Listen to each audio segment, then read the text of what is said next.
I want to acknowledge and thank Lieutenant Governor Tenorio. Whatever progress and whatever good has happened in this island over the past 4 years, that can be credited to myself. It's not myself. I've got a great team with Lieutenant Governor Tenorio there by my side, with a whole administration that is working collaboratively, simply working collaboratively for the people. So I want to thank all of those that work in our administration for all the hard work that you've done. It is teamwork. I want to acknowledge again, thank Mary Okada for her leadership at GCC, and to all those in the SM225 leadership class, Criminal Justice Social Sciences, for sponsoring this event today, and to all of you at GCC. I tell you, time flies. 4 years goes by real fast. And I do remember back in 2010, when I was here. In fact, I was here for the primary forum. And it's just amazing how fast that time has gone. And now we're here today, presenting myself and our administration to you, the GC students, and some UOG I hear, and to the people of Guam, and asking again for your confidence so that I may serve as governor, serve you, the greatest people in the world. I want to get a little nostalgic. Wish I could, this way. I always get, by the way, I was just as nervous, I'm just as nervous now as I was back in 2010. Any one of you in debate class, you never lose that nervousness. Of course, you get nervous tension. I'm excited because this is what it's about. It's about being with the people. But I can think back 4 years, and it was right before we were put into office.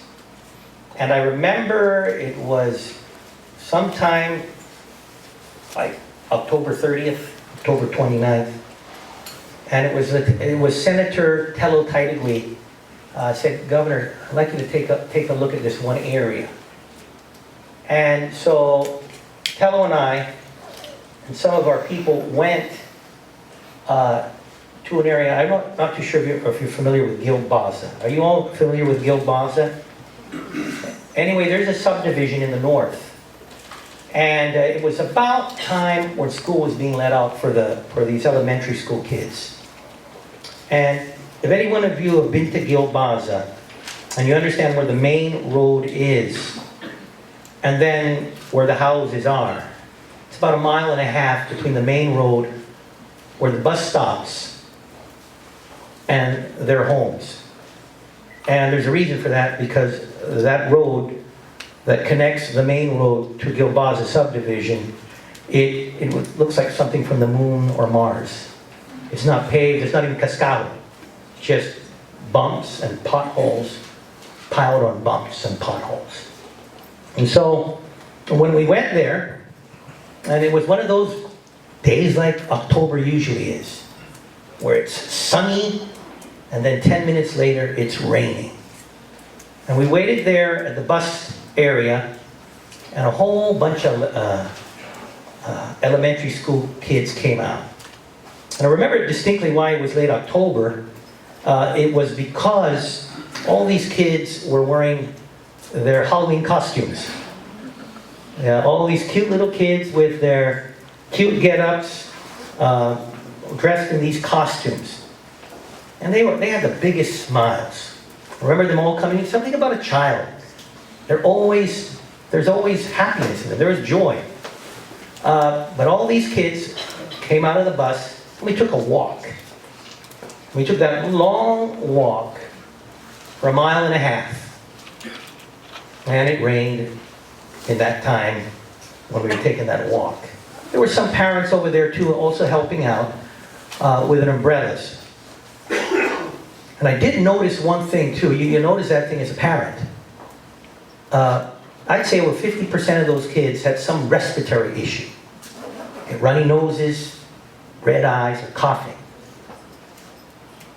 And I took note of that. If you have to walk 1.5 miles every day from your house to where the bus picks you up, and then when you're dropped off from school, that 1.5 miles, knowing Guam's weather, you're going to have a big supply of whether it's NyQuil or cough medicine or flu medicine, because those kids have to take that daily trek. When we got there, you saw some of the issues there. The water lines were not water lines, they were hoses. In fact, there were some PVC pipes, but they were above ground.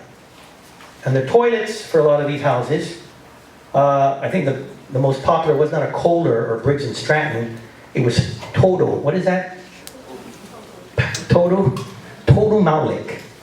Because the bathrooms they had were these outhouses that I guess the whole neighborhood put the money together to pay for this bathroom that, of course, Toto Maulik would pick up in a regular basis. I remember we were looking and said, what? This is Guam? This is Guam? I said, if we ever get elected, we gotta change this. It was poverty that you do not think would occur in the United States, in American territory. It was poverty that was happening and that was affecting so many people. And with that, it was my commitment and Ray's commitment, we ever get the opportunity to serve the people, we are going to find and come up with a plan to build this on, to build it up. And for all those that have God-given talent, and everyone has a God-given talent, the old, the young, no matter what race you are, no matter what religion, whatever disability you may have, everyone has a God-given talent. It's our job to set up an environment that every individual and every family has an opportunity to use their God-given talent and raise themselves up to the best of their potential. It's a simple mantra. Now, things got a little bit easier once we got in, and we thought about that. Poverty. And then I have my fiscal team here. Please stand up, because you guys have done such a great job. Benita Magnolia, Marie Benito. Bernie Artero's not here too, but we have a great team, John Camacho and Tony Blas. But this fiscal team got together, and they said, Governor, we're 12 million negative cash. There's no cash in the bank. And there's a $300 million deficit. And 200 million of that are tax refunds and earned income credit. Ladies and gentlemen, why we moved for a bond was not just to right the ship and balance the books and restructure, and I know we have some finance people, restructure current debt that is owed now into long-term debt. That's good for the books. But behind that $200 million was money that was taken from taxpayers that was owed to them. Middle-class Guam. And for most of those people that were in Guild Baza, some of them they employed. Some of them work at a McDonald's or a Taco Bell, or they work at a movie theater, or they work here. That earned income credit that was held from them. The working poor. I go back to poverty. So that's why from day one, we didn't need a court order. Long before the courts came, and I think that my opposition thinks everyone has bad memories. That first month I said, we're going to pay this thing off. So that's why we moved on the tax refunds and the earned income credit. On the road, I wanted to show this. Have you been at Guild Baza lately? Well, that's the ribbon cutting. There's one of those young, beautiful ladies that was in a bus that had to take that 1.5 mile walk. Well, Guild Baza was paid.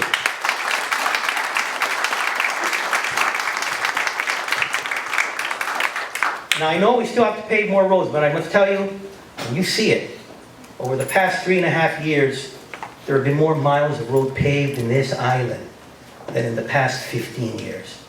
That's a fact. I wish we could pave it faster and fix more potholes, and we're going to get to it. But we want to ensure that where people live, they don't have to take a 1.5 mile walk for their kids to get a bus. When I also saw the situation with those houses, and I tell you, how the heck did the government get these approvals? And by the way, those approvals for Baza and that subdivision started during the term of my opposition. His agencies allowed that subdivision to open. No water line and no sewer line over an aquifer land. So not only was there an unsanitary situation for those families, but there was also a potential for environmental disaster if sewage, raw sewage, were to go into our aquifer lands. So with that, I got a whole bunch of our people together and said, we're going to stamp out homelessness. And we started our Affordable Housing Council, led by Martin Beneventi. And we got everybody together.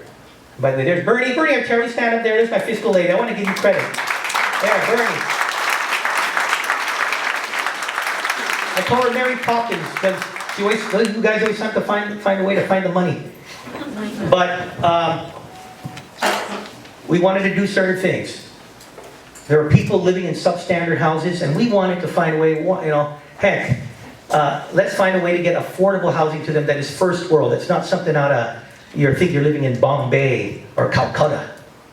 So everybody came together, and they used their brains. The Guam Housing Corporation, with their local enabling legislation and their local sources of funding, GURA, with federal funding and through HUD, U.S. Department of Agriculture. By the way, thank you, Joe Diego, because not only is USDA helping fund GCC, but USDA had a whole heck of a lot of infrastructure programs also to assist in affordable housing. So we got everybody together, and we set up a goal for 3,000 affordable houses. Right now, we're almost there. We've got 1,700 units up. And so we're more than halfway to our goal for 3,000. So, and I'm sure you've seen some of it in the news, or maybe some of you have gone on looking. We've changed the whole rate structure. I think some of the realtors may not be happy.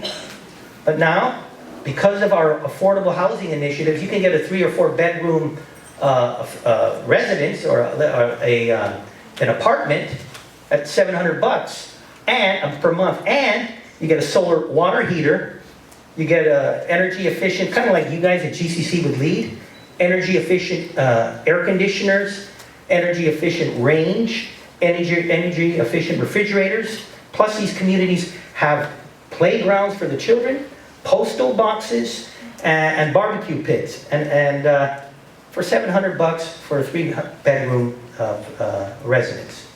Well, there's much more things going on. Martin has been working.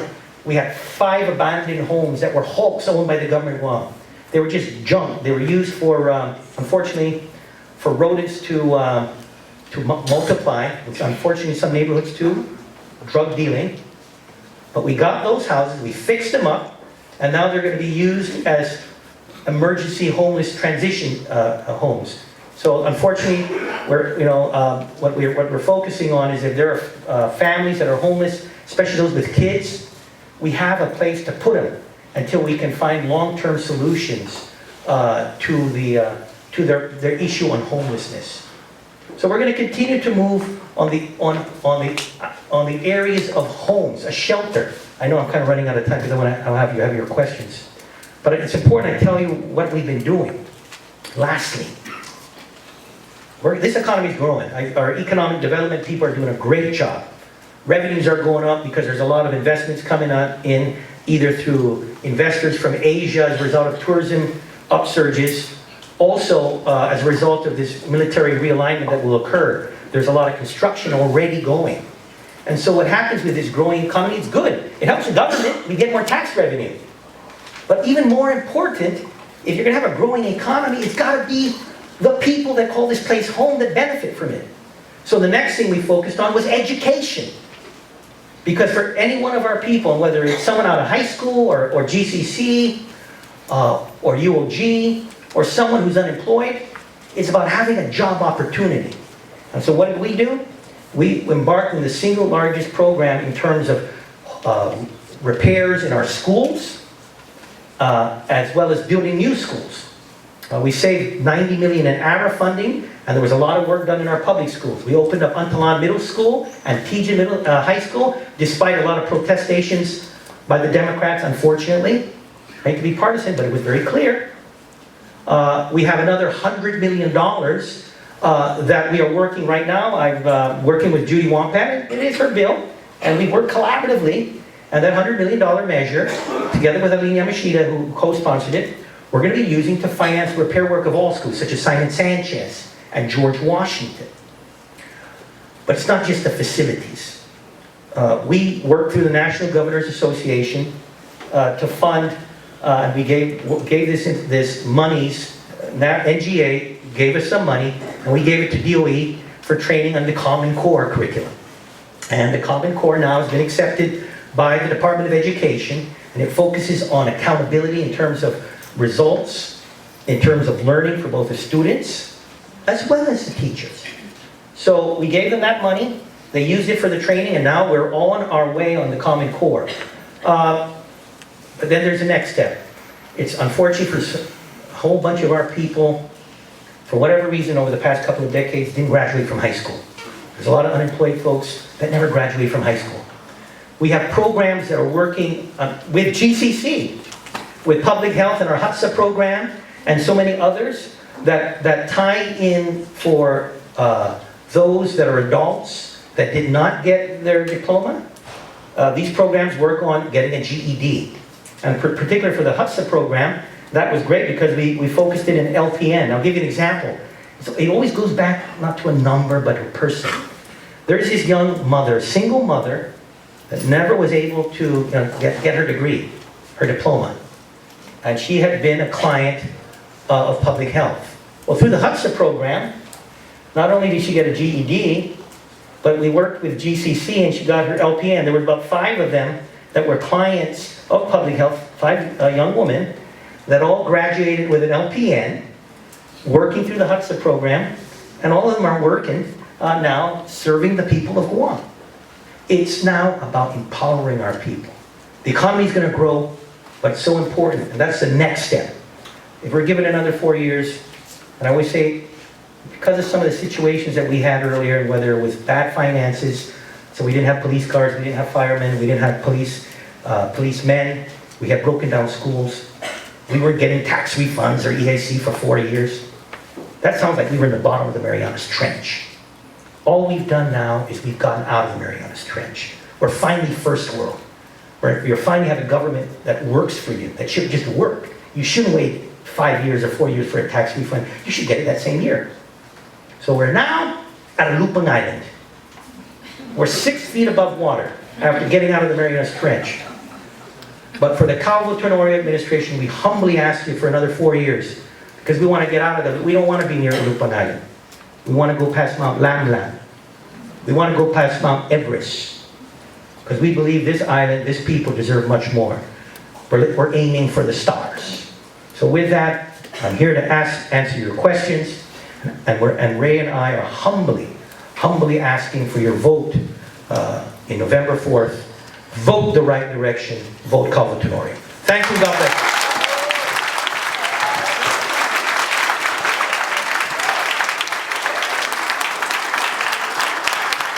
Thank you again, Governor.